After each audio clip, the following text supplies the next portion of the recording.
everybody. My name is Katherine Snedaker. I went to social work school at Fordham, School of Social Service in 92, 93, 94, back in the old days.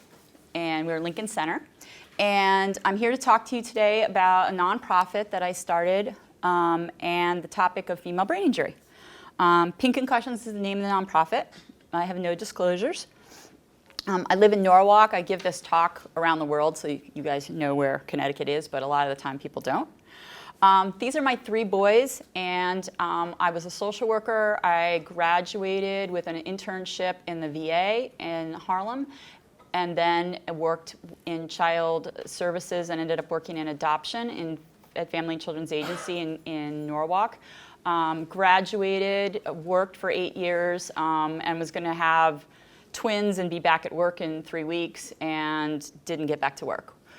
Premature twins, and ended up staying home with them, but did a lot of stuff with these kids, and that I was using my social service. I was using the education that I had for, I think it really helps being a parent too. So I was coaching my kids' league, and a lacrosse league, and my son on the left, Charlie, had a concussion, and he was out of work for about 3.5 months.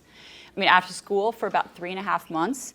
And I was trying to figure out why, what was a concussion, and I basically took the skills that I had and I started going to concussion conferences, because at the time they weren't handling them very well. Through that, I put together my first nonprofit called Sports Education Awareness and Preparing Program, and I started training youth sports. This is 2008, 2009, 2010. So it was going around to community leagues and essentially teaching their coaches how to be aware about concussions, and doing parent groups, kid groups, and coaching groups. I did something like I went to the school and I organized the Headbangers Ball for the kids. So it was concussion education, but fun, and they had to give a sign of a concussion to get their popcorn. So again, it's the community activism part. I decided literally halfway through my first year that I did not want to be a therapist. So the community involvement piece was the one that I really liked. It went on and on for a bunch of years. I think it was like 3 years. And then I got called into the NFL. I got to meet with Roger Goodell, and they wanted me to put together a presentation that maybe the NFL would fund to do youth education across the country. So it was a huge jump from Fairfield County to the NFL. I also was interested about concussion in our school district, and so I went to the schools and annoyed them enough that they ended up letting me start a program in 2013 where all the school nurses, K-12, track the concussions in the school. And we've actually done it for 5 years now. With those stats, I ended up going to the city right here and said there are about 50 concussions a year that are handled on city lands, and you're going to get sued because they aren't covered under our law. So we passed concussion guidelines that everybody that used our team fields had to do concussion training. The parents had to be educated, and then I knew from research that if you did this, more kids would go to the ER. So I went to the ER and said more kids are going to come in. And then I ran a conference from everybody to getting together. So again, it's social work. It's awesome. I had a great time. I got some pretty great press. I started a group for girls with what at the time was called post-concussion syndrome. How many people have heard that term? So post-concussion syndrome is when you have the symptoms of a concussion longer than a month. So I started a group. So these are girls that weren't in high school. They had had mostly sports concussions. And we did yoga, and then we did a therapy group afterwards. And the idea was that in the yoga, it'd be kind of like that sports team moment. And then the talk therapy afterwards would be more like a locker room talk, rather than them have come in and have a straight clinical group together. So it worked out really well. And then what I learned is from these girls, and then a lot of parents were calling me too, that girls seem to take longer. So I didn't really understand why. And I have 3 boys. I know boy parents, because if you have 3 boys, girl families don't really hang out with you. So we're pretty on the boy side. So I literally thought these girl moms that were calling me with their kids out of school for 2 months were maybe neglectful. Like, I'm not getting the boys? And then I started, again, I get curious. I looked in the research. And there was a lot of research from the last 20 years that girls' brain injuries heal differently and longer than boys. So I put it all together on a website. and thought it would be great because when the parents call now, instead of explaining it to them, I could say, you can go to the website. And then we continued to go to other schools, and I was really putting together, a really good plan to launch larger. And then I got cancer, and this was like not on the plan. I was not planning to get cancer, and I had had a number of concussions, and if I had to pick, the issue I was going to have, it was going to be neurological, and I had pledged to donate my brain at the time. So when I got cancer, I was saying to the doctors, like, you don't understand, I don't want to do cancer. Like, that's not my thing. And they're like, yeah, you got to do it. And so I decided to think of it as a medical internship rather than, absorb it like other. For some reason, that worked for me. It was very interesting to be in a medical field where people were making a lot of money. And I think it was about $300,000 worth of drugs that went through my body that 1 year. So as a human, I was contributed the most to the gross national product my year of being a cancer patient. But I learned a lot. I learned so much about the people and the power of women and what women have done advocating over the years to make cancer for me an experience where my friends all supported me and took care of me. And this is kind of a strange one, but people like it. When I got divorced, I got one meatloaf. Hurricane Sandy had wiped out my house about 2 months before my cancer diagnosis, and I'd gotten a week of food. The second I said I had breast cancer, people were stopping by with so much food. People were praying over me. I had a little shelf of religious objects that went the entire cafeteria gamut of religion. People were so nice. And when my concussions and my kids, no one did anything. And it's the same friends. So I realized there had been social education at some point. And I've tried to look back at when did we, and especially as women, decide to support each other with this particular thing as opposed to mental illness, as opposed to brain injury, as opposed to the other things. And I don't know whether if you have a liver transplant, you get what you get with breast cancer, but breast cancer it was like being a prom queen. So what is PINK Concussions? We're a nonprofit that I started in 2015 with literally, it took me the whole year just to raise enough money to cover the legal bill to go in. We're the first ever in the world to look at sex and gender in brain injury. And we have a $50,000 budget every year, and it's primarily funded by women who donate $5, $10, $15. So while it doesn't represent a huge budget, there are so many women that contribute to us. So sex versus gender, this is both important in brain injury, that sex is the biological difference between male and female. Like if you look at an animal, like say take a pig, it's a male pig or a female pig. Pigs don't pick their gender. And then the definition of gender is more of a social construct, is how do you identify yourself in the range of options as you identify yourself. Like, so. Right. So the definition can change, and there's actually, I think NIH has 6 biological levels. Like, it gets really confusing, but in general, there's biological and social. And so our mission is to develop and implement gender responsive, so whoever identifies as a woman, because it's a very interesting time to be a women's organization because you want to be inclusive of everybody, so that identifies as a woman. So a man that's transitioning to being a woman, how can we meet their needs and make them feel included? So gender responsive, evidence-based. So much in concussion when my son was little was doctors were just making stuff up. And they do that. Like, they make stuff up. And it's their best intent. They're not trying to hurt anyone. But we wanted evidence-based strategies to identify which women had brain injuries, how to care for them, and how to support them. And we've got great leadership. Chris Gies is at UCLA, Angela Colantano's at University of Toronto, and Ron Savage was one of the first doctors 40 years ago that said kids are not little adults. Pediatric brain injury should be its own thing, which for us today, we can't imagine that pediatric brain injury would be the same as adult, but 40 years ago it was. So we've had 8 international conferences, the first CTE event ever on women. We've done PINK Concussions Award, we have a professional board, we have research that we're doing, and then we have 70 YouTube expert videos, and then we have 11 Facebook support groups, which have about over 5,000 women. And so for not very much money, with social media, using Facebook and Twitter and all the social media that's out there, you can actually help a lot of people with a smaller budget than before. Do you have a question? Oh, okay. So concussion has always been viewed through the male perspective, through football. Traumatic brain injury occurs in men twice as often as women. And in football, just a quote from 1967, that the football fields of our nation has basically been the laboratory for the study of brain injury. So if you want to study football, if you want to study brain injury, you don't wait at the parking lot, you don't wait on the highway, you go to a football field because you know brain injury is going to take place. So the doctors were working with the football players are working with the doctors. So that's that whole cycle. In the lab, they were using in the 40s and 50s, they started with using animals in brain injury, and what they found is the menstrual cycle in the female rats were throwing off the results. Wherever, as a 6-day cycle, wherever the female rat was in the cycle, if it was the second half of the cycle, they had a worse outcome.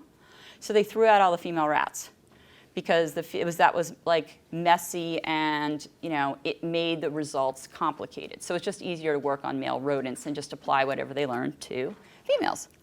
So traumatic brain injury occurs twice as often as male and females, and especially in this age group, the 5-year-old to 19-year-old, that's where the gap is when we are in our silver golden years. It's more alike. So why is there more brain injury in men than women? This is why. You guys do more stupid things.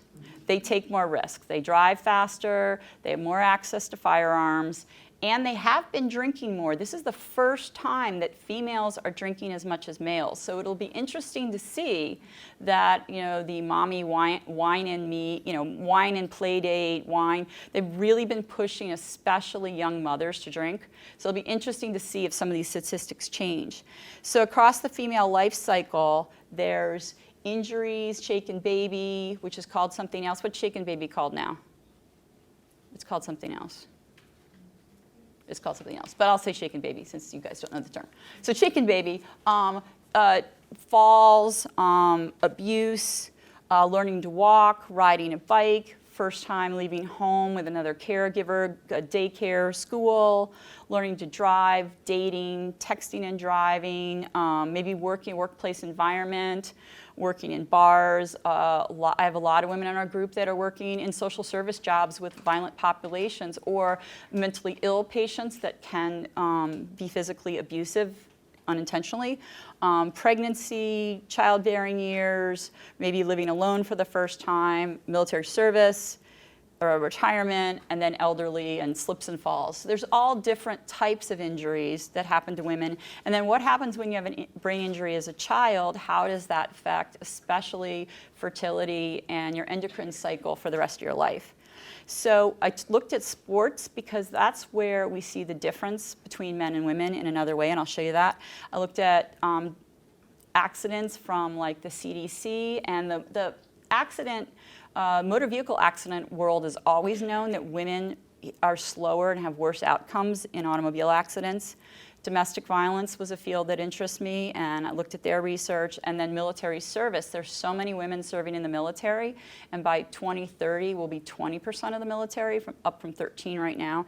And twice as many women in the last couple of years have gone through the VA than the 10 years before. So military and veterans, and unfortunately most of the cases right now are military sexual trauma, military, so it's soldiers raping soldiers on the same side, our soldiers raping our soldiers, and a lot of the time there's a traumatic brain injury with that. So that's kind of, and then also what they're finding in training women for new combat roles is in the combatives classes, they are having injuries. And so I got a call from West Point whether I thought a woman in boxing should actually, after a semester, if she had a concussion, take it the next semester, which is kind of scary because I'm a social worker, I'm not an MD, but if you're the only nonprofit in the world in your space, you end up being an expert. So that's kind of cool. So I took the research from all those organizations and put that together. So that's what PINK Concussions started out being. And what the research shows is that men have more brain injury than women, right? But and that's that risk difference. But if you take a sport like soccer, they're playing the same game, right? The men aren't playing with machetes. They're playing the same game, right? So the risk is the same. In that situation, women concuss 2 to 3 times men. So the thing that really makes it like this is the risk that men are taking, but if you take the risk away, it's equal. So in a sport like soccer, even in hockey, where women aren't supposed to play a contact version, we do have more concussions. We also report a higher number of symptoms and more severe symptoms than males. And they, for a long time, have thought, well, you know, women just aren't that strong. And I've heard doctors say, well, she was a little wonky before she got hit. There's a sexism out there that I believe that if a woman comes forward with pain, traditionally it's been, well, it's a mental issue she must have. And then if it's not a mental issue, then you look for a physical issue.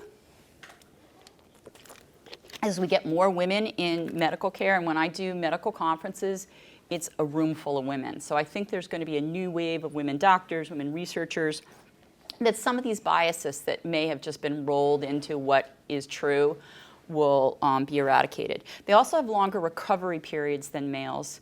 And this is not every case, but this can happen.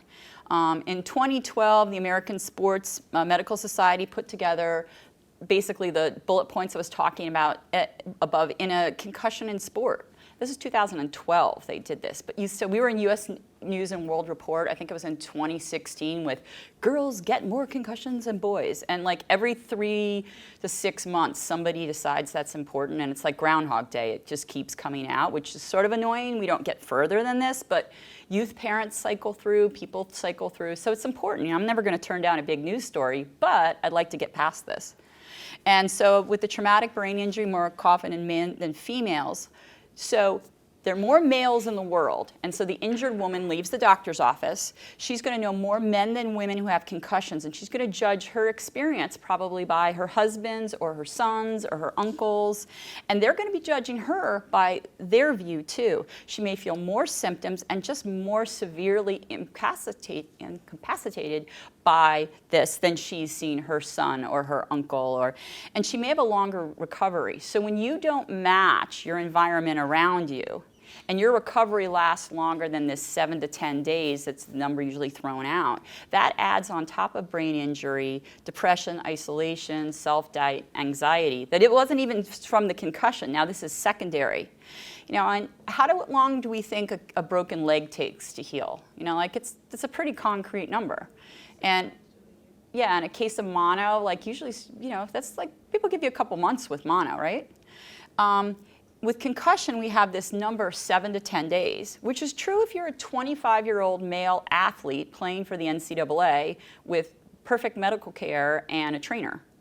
But that is not what most of the population is. So the number that I like to use is 20 to 44 days for women and children.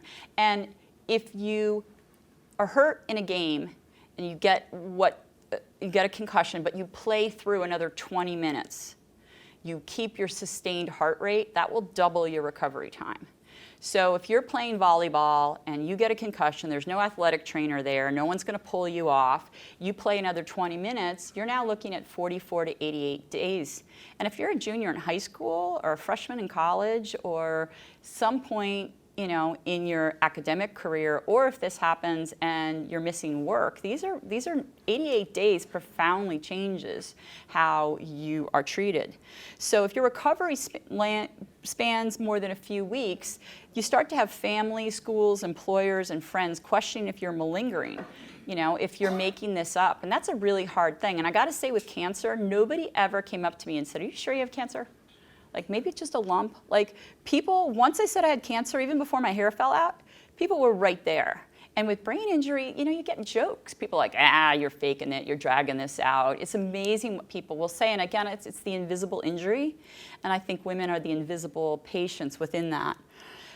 This is the sentence. If there's one sentence that I've said multiple times, it's this one: you're not crazy, bad, stupid, or malingering. And women call me up and they're like, I had a car accident 6 months ago, I'm still not better, I have headaches, everybody thinks I'm faking. And I'm like, you're real. It's real. You're not crazy. You're not bad. You're not stupid. And especially with the domestic violence piece, you know, feeling crazy, bad, and stupid, if you've been told that, and you have this brain injury, it really fits. And so, like, if there's one thing as a social worker I've changed people's lives, it's saying this sentence. That's a pretty low bar, right? I didn't get them services. I didn't find them a place to live. I didn't, help them discover their hidden wound of childhood. I'm just telling them they're not crazy. But this is kind of my contribution to the world, which over and over I've done. So the term post-concussion syndrome, it's a term that they've actually changed, and if you don't know that term, we'll just skip it. Prolonged concussion symptoms is what they're using now, or persistent concussion syndrome symptoms, because syndrome implies that it's forever and you can't get out of it. Symptoms, people have found that it is a much more, it's a less overwhelming term. So that's the new term. So the domestic violence piece that I wanted to talk about, and this is the work of Eve Valeria, who is my partner in a task force that I can invite you guys to be a part of if you want to. And she's up at Harvard. She's like the top researcher. And so, I forgot her slides do this. Intimate partner violence is a public health epidemic perpetuated by spouse, partner, significant other, boyfriend, girlfriend. It's the leading cause of homicide for women globally. It's the most common form of violence against women. And I don't know if you heard what happened in Australia yesterday. A horrific, horrific thing in Australia where someone that had, a woman and her 3 kids who had a multi-year restraining order against her husband, and they were divorcing, fighting custody, and he found her, and they were driving down a suburban, like a little suburban road, and he came with a thing of gas, poured it all over the car, and set them all on fire. And he's like a famous rugby player over there, it's on the news a lot, and they're talking about her, even if somebody knew that there was this history, whose responsibility is it to get? I mean, it's just, so anyway, there's a lot of stuff on that right now. It traverses all socioeconomic boundaries. These were a very wealthy family. He was a famous star in Australia. 1 to 3 women experience physical or sexual IPV. And that's daughters, sisters, mothers, friends, colleagues. Now, if you're looking at the VA, female veterans, it's 1 in 2. Female veterans have almost double the rate of IPV as civilian counterparts. Women endure violent abuse to the head and neck, 80 to 90% of their injuries. So when they did, and part of Eve's work is then they did and went to ER. So these are the women coming into ER. This doesn't count the women that aren't even coming into the ER, but the women in the ER that have a history or coming in an incident because of domestic violence, IPV, 80 to 90% of them have blows to the head and to the chest region. And some of the statistics I've heard is that, they can, hundreds and hundreds of hits. So if you compare that, we were always worried about athletes having a blow here and there, and here this population over and over. So women who experience IPV report higher rates of cognitive, physical, and emotional problems. So cognitive is memory, taking longer to think, decreased concentration, word finding, impaired judgment. Physical is headaches, nausea, dizziness, visual issues. Emotional is anxiety, irritability, depression, impulsive behavior. And a lot of that may look familiar to you as symptoms of PTSD. And I have a slide later that shows that. And what we found is domestic violence field has been great with finding this trauma and dealing with the trauma side. And what we're finding is that the domestic violence shelters that we're working with haven't thought of brain injury. And what we haven't wanted to do as an organization and as a group is overwhelm them and say, here's something else for you to take care of. We got brain injury. What we do is we go to the shelters and say, hey, the population that is already in your walls is probably 80 to 90% of them suffering from a brain injury, and we can give you some steps that might make your interactions with them easier for you and more valuable to them. Can you talk to them in a closed space with their back to the wall where there's less interference and noise behind them? Can you do 20-minute sessions rather than an hour session? Can you write stuff down for them and bullet point it? Can you text them that morning to remind them? These things that we do with students in the classroom who have suffered a brain injury that we may not be taking care of women with domestic violence in shelter.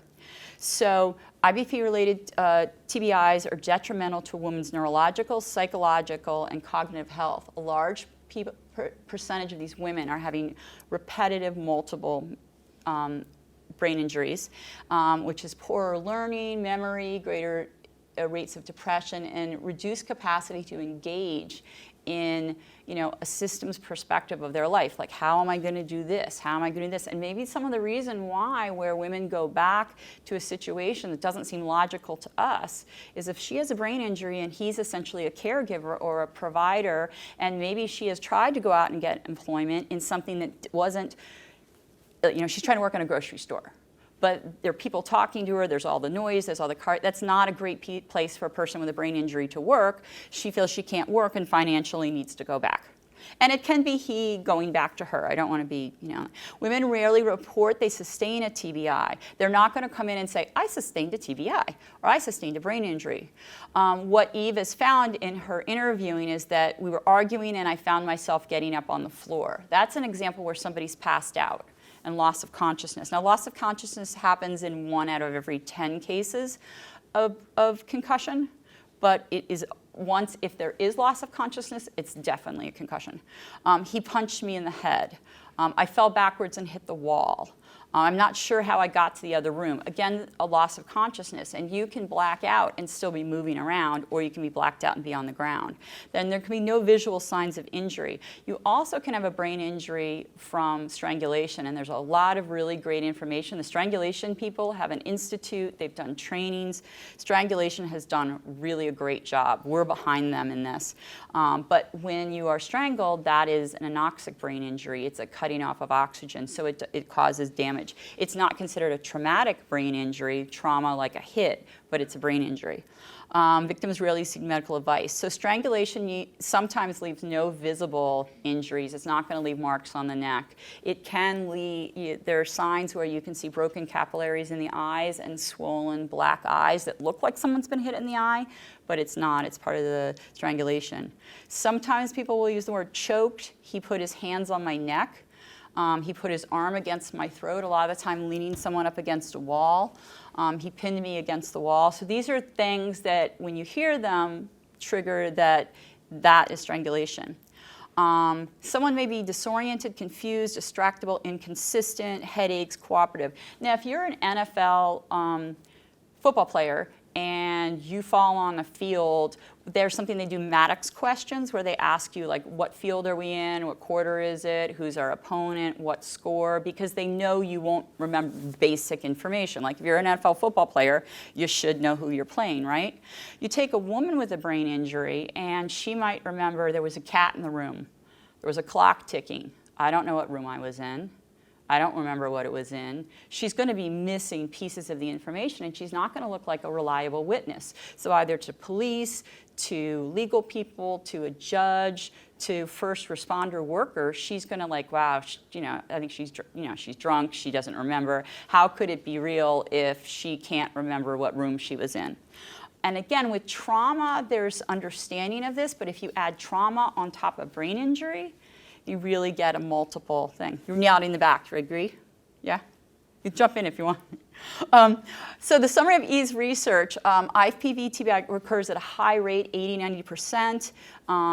They have an effect on cognitive, physical, functional, structural conductivity, and they can interfere with a woman's ability to escape a dangerous situation because she can't get the people around her to believe her of what's happened, or herself. She may not remember, or she may remember pieces of it. We don't expect people with, I always say we always talk about, we're going to train athletes to raise their hand when they have a concussion. And my little thing is, it's asking a concussed person if they're okay is like asking a drunk if they're okay to drive. So if you think of that model, when you're working with somebody, they're not the best judge of how they're doing right now or what even they remember. So here's these overlapping symptoms. And if you go kind of deep into this, you can move different parts around, but symptoms of TBI: headache, dizzy, balance, nausea, sensitivity, vision changes, PTSD, high alert, startles easily, fearful, flashbacks, nightmare, guilt, avoidance, numb, self-destructive. We also see self-destructive on the other side, but together fatigue, sleep, trouble with memory, attention, depressed. So, if you have both of those, and that's what the U.S. military is dealing with, you definitely can have a bigger fish to fry. So many other things, but we got to keep going. So we have a partner-inflicted task force. So I'm from the brain injury field and was interested in domestic violence, and I had met a bunch of great people that were part of the domestic violence field interested in brain injury.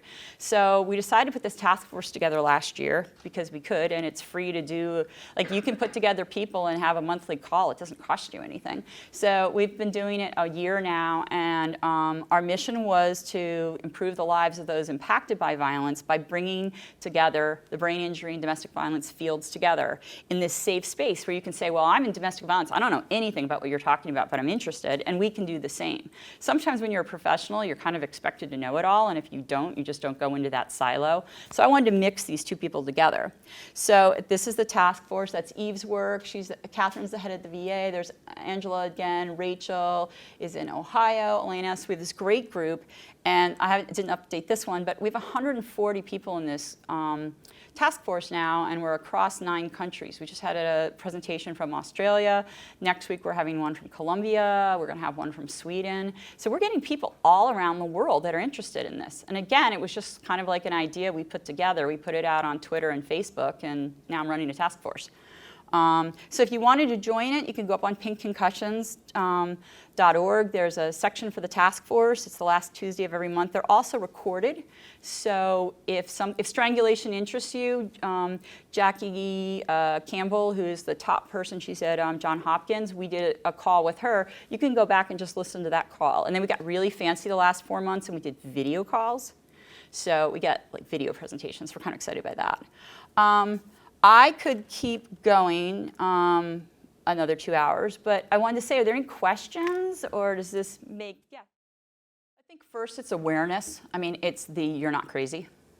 Yeah. There's something wrong with you. And I don't know if you guys have ever had a health ailment where you're questioning whether it is an ailment or not, and then you get the diagnosis and then you're like, it's not what I wanted, but at least it makes sense. And from the perspective of cancer, I didn't know anything was wrong, and so it was like totally a surprise, and so it was more a shock. But if you're worried about something and your life isn't going how you plan it, like, I don't know why I keep forgetting my keys. I don't know why, There's also aging. There's also this other piece of aging where we are more forgetful as we get older. The other piece of that is women get more migraines as we get older. So there are women that call me that are afraid they have CTE, which is what football players, I don't know, it's a whole other lecture, but those women call and they say, we think we have CTE, a chronic progressive neurological disease is going to kill them. And their history is like 6 soccer concussions. I'm like, I'm going out on a limb here. You don't have CTE. Go get your mammogram. Go work on your cholesterol. Go work on diet and exercise. Like, if CTE kills you in 40 years, fine. But if that's not what you should be worrying about now. So we don't want people to worry about chronic progressive late stage stuff. But if they've had a brain injury and their daily lives are affected, that's where just knowing you have a brain injury can lower your anxiety. Oh, there's something wrong with me. Oh, I need to write things on Post-it notes. Things like that, I shouldn't do 6 appointments after another. I'm going to schedule rest in between. The other thing that they're finding with brain injury, and it's not sexy and it doesn't make anyone any money, that sleep is so key. And a brain injury, one concussion can knock your sleep off for a year. And they're coming back that you don't heal if you're not sleeping well, you don't. And I sleep with my phone. I have to tell you, I know where it is. I can wake up in the middle of the night and check CNN, which is bad. But we don't when we're not sleeping, we're not healing. And we're not sleeping, it increases all of those memory issues, plus anxiety, plus forgetfulness. So one of the things is that person that they've identified, hey, you have a concussion, you have a brain injury, how's your sleep? The other thing is getting them to get endocrine testing and getting them, usually it'll throw off their menstrual cycle. And they'll have terrible periods or their periods will disappear. And that's another thing that the menstrual cycle is so tied to the brain. So again, that's an area where a lot of people, they're 4 years out before their gynecologist knows. So did I answer your question? Yeah, related to what you were saying, have they developed any differential treatment for women for TBI? No, but I'm forcing them to. Okay. I used to wear this hot pink shirt, and I'm really not a pink person. And I've gone around, I've probably been to 250 conferences. Originally, they thought I was a mom stalking someone. I got over that. And now that I've been presenting and run my own conferences, but I literally have gone all around the world, The Hague, Paris. This is my third time to Monaco for the International Olympic Committee meeting. I literally go around the world to mostly men who have great studies, and they say the N, the number of, the N I've worked with is 250, and I'm in the back like, was that men or women? And they're like, oh, that was men. I'm like, oh, have you done the study with women? And they're like, oh, no. Or NIH now, to get an NIH grant, you have to include women in the proposal. And you can actually get extra women if you have a male study to put women in, but you don't have to show results on the end. So sometimes people will have men and women in their study, like, look, I use men and women, and here's the answer. And I'm like, well, what's the male to female difference? And they're like, wow, I never thought of that. Like, I got one party trick, and I literally have been going around for 5 years asking them. And now if I'm seeing people like, and look, I have women in my study. You know, I've had people actually see me in the room and point it out. I mean, the research has been there since 1999, since Tracy Kvassen did it. All I did really was take a bunch of research that was all over the place. I pulled it together. I have a great, the brain logo we have is really nice. It's not wormy. It like looks jewelly and like nice. And I had marketing skills. I can use Twitter. I've got 8,000 followers, one of the biggest brain injury Twitter accounts. And I've gone to conferences and been walked aside and been told by FIFA, like, you're not going to tweet here, and we're going to check to make sure you're not. I've also been invited to other places because they know how much power. Social media is power. Being on Twitter, I talk to researchers all over the world. And I was just at University of North Carolina, and they're like, how do you have this vast world network? And I'm like, because I call people up.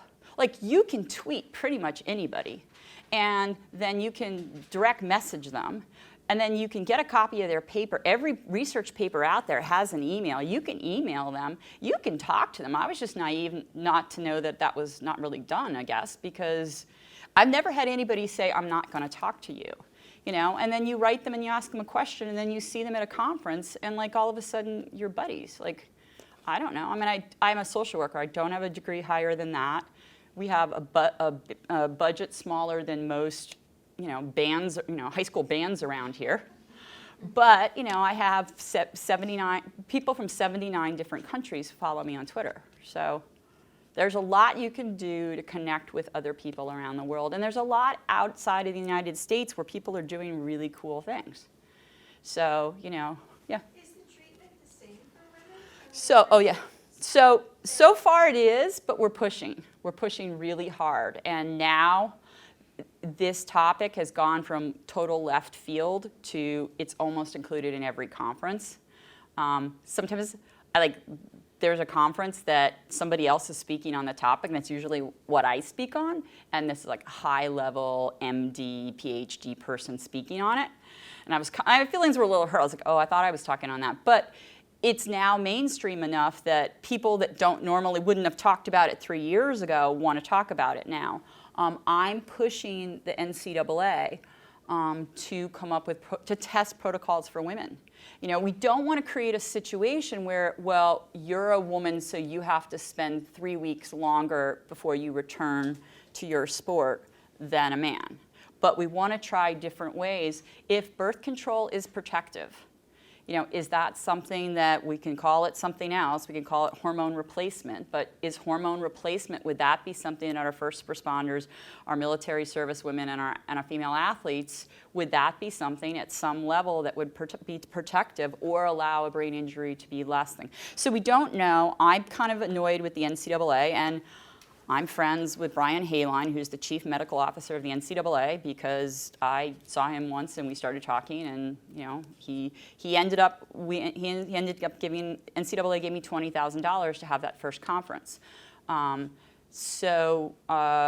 They are studying about 40,000 college students, and I think they're up to like maybe 2,500 concussions, and they're very proud because they're doing the same MRIs for women and men. They're having athletic trainers for women and men. They're very proud that they're doing this very equal study, but I keep bugging them and sort of stalking them in a nice way, but they're not studying the females' hormones patterns. And they are studying men and women equally, but they're not looking at the hormone profile that makes us different. And they're like, that's a lot to do. Everybody wants something. You know, finally I annoyed them enough, and I asked, I go, what if I raise the money?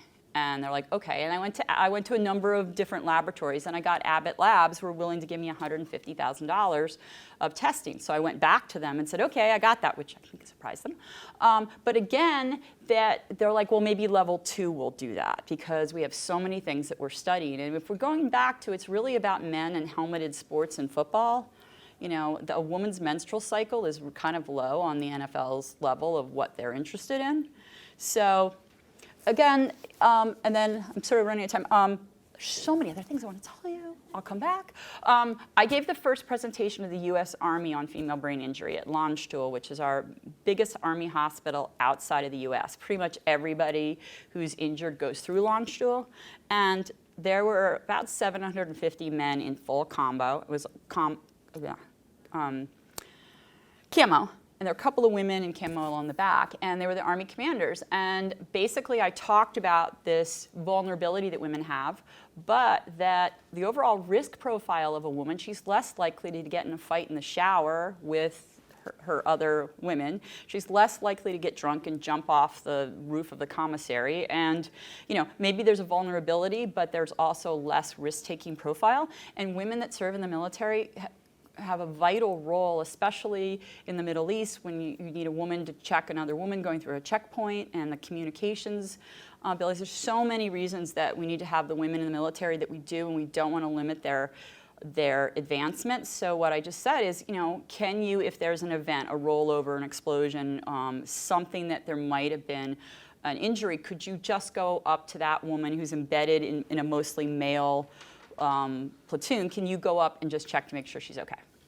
You know, that's all I'm, you know, can you just step a little bit out of line and just check on somebody that might need it, but don't limit their options. So I'm actually working with the World Boxing Federation for female boxers, and that's interesting because I can't really watch boxing, but there's a push that if women want equal pay in boxing, that they do 10 2-minute rounds. So they're saying, well, if you want equal pay, you have to now do 12 3-minute rounds or 4-minute rounds. And they came to me and I'm like, yeah, that's not a good idea. Let's not increase the number of rounds that women are doing. And maybe there's something we could do in studying these women that we can help them train better, know when they can return to sport, and then use that information to help women that are in a situation with domestic violence. So there's so many cool things to be done. I think the social work school prepared me to do all of this networking. I mean, that's basically what it teaches you. I did say the business skills. I'm not great at raising money. I raise enough to do what I want to do, but you know, it's definitely great if you can raise $2 million to do what you want to do. Yeah. So there was a few years ago a huge trend in pediatricians' offices for kids who play contact sports to have like a base level, I don't know. Yeah, impact testing. And I'm just going to flip through some of these slides while I'm talking. So I saw this. I was running the lacrosse league then, and I literally went home and told my husband we were going to mortgage our house and I was going to get it for all the kids. And I was totally obsessed with it as being the answer, and a lot of people made money on it. I ended up testing all of our kids in our league. The value was really the parents sitting for 20 minutes outside having a donut, talking about concussion, because the kids, in the end, if they have their phone, if they didn't sleep, if they didn't take their ADD meds, if they don't care, or if they went online and looked at the 100 pictures, it's for research, it's fine. But the value is that parents had to pay $25 and it made parents think about it. Not that that test ever changed the protocol of what a doctor did later. So this is kind of cool. I've been looking for a picture of female brain injury because we talk about these hormones, but this is kind of cool. I'll just show you real quick. This is a study that came out. So in the neuron level, there's axons, and then under axons, so in the the little components that make up our nerve cells in our brains are nanotubulars, and those are female human ones, and those are male. So basically, we have more slender. I like the word slender. We have slender and less complicated. So if that's like a highway, that's like a 6-lane highway, or a piece of rope, that's like 12 strands together, and that's like 6 strands together. So that's the male and female. And when when there's a concussive event, the brain doesn't go bing, bing, bing, like the cartoons on TV where the brain kind of twists and torque. And when that twist and torque happens, those slide by each other, and the female ones break at a higher number, and there is more, there's basically more of a chemical soup. Now, in the long run, maybe that's a positive thing, and we'll find that there's less CTE in women and men. We don't know, because there's only 2 women they ever looked at in the entire world. But we also know that there's more dementia in female than male, so there's a lot of questions. There's a lot of sex differences in the brain. See what else I wanted. So these are some of the conferences, the webinars, New Orleans. Rome, we did a pediatric event. NIH, we have a paper, a 6-page paper that's really great if you want that. Houston, Tampa, there's me in Germany. There's something else I wanted to show you. So that's our social media. So this is the research we're doing. I don't want to make you guys late, but they always say that women are more honest than men when they report. We're not more honest in real estate or relationships or other things, but in concussion, we're always honest. So this is a study I did where the women were played through without reporting concussions 70% of the time, and the men 79%. So slightly more, but really, that's pretty bad statistics. And the women, it was a lack of awareness. These are women that are probably like 35 now, so it's like 15 to 20 years ago. They didn't know what a concussion was. The guys knew what a concussion was, but it was the allegiance to their team. So that's why I always think concussion education in high schools should be female coaches or athletic trainers talking to girls in a group, and then men talking to men in a group, and talk about the reasons that kids are not reporting. So we just did this study with 2,000 high school students. And again, I'm not a PhD person. I'm not supposed to be doing research, but I did anyway. And then I shot it to my friends at the CDC, and they're like, this is great. We don't have research on private schools. So we have 2 papers coming out with the CDC. And since they have PhDs, their names go first, but my name's going to be on it. So I'm kind of psyched about that. But in ours, so this is now 15 to 13% of the kids. So this is a different generation, right? This is kids that are now seniors in high school. They are reporting their concussions more, so education is working, not all of them, and the boys and the girls are pretty much equal. And then we ask them, teachers push back on us and say, you're making us do these concussion education things, and these kids are taking advantage. This is kids that minimized their symptoms. They hid them, suppressed them to get back to school. It's a really high number of girls because wanting to go back to school. These are kids that, I have a terrible headache when they don't. These are kids that are dragging out their return, very small.